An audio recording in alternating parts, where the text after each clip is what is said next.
There's no doubt that Sydney's eastern suburbs boast the greatest concentration of residential real estate wealth in Australia. Over the next few weeks on Talking Real Estate, we're going to have a look at the eastern suburbs, suburb by suburb. Last week, Maroubra. This week, Maroubra. And with me, the man who knows the eastern suburbs better than anybody else, Clint Ballard from Ballard Property. G'day, Clint. How are you, mate? Maroubra.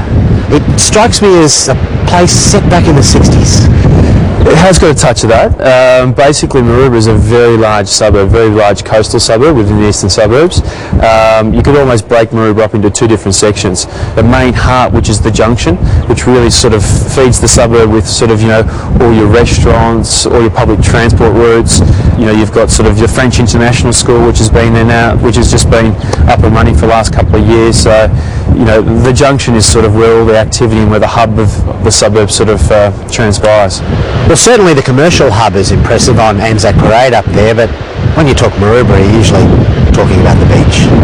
Anyone that's sort of in the surfing community sort of has to come to Maroubra and sort of surf the breaks, as you can see behind us.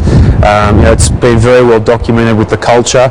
It's been going back since early 1900s, so it's got a lot of history here, and that is one of the draw cards of the suburb is this sort of beach culture and obviously the beach itself. From a residential point of view, it's quite diverse. Like you said before, it's went through a lot of development back in the 60s and 70s, and it sort of stopped and really hadn't been touched since today's date. So you've got a real mixture here of the average price for a house is around about $1 million, and the average price for an apartment is around $500,000. Since about 2003, when the prices really started to increase, it's sort of thinking, well, look, Maroubra ticks all the boxes. It's still close to the city, only 12 k's from the city. Got fantastic public transport routes, and and the houses themselves, because they were built back in the 60s and 70s, they were built correctly.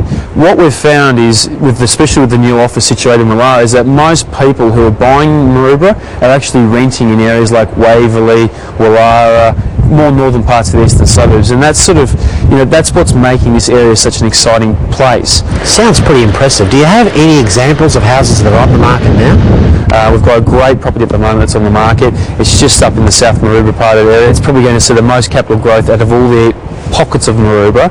It's only sort of 10-metre walk from the reserve, backing straight onto the beach. You're looking at a price tag there of sort of upwards of $900,000. We've also just sold a semi for $700,000, around the $700,000 mark. That's also about a 500-metre walk from the beach. So there still is very good value in this suburb if you're sort of if you're sort of running about the average on pricing at around about $1 million. For any eastern suburb property acquisitions or sales, talk to the experts in the area. Ballard Properties.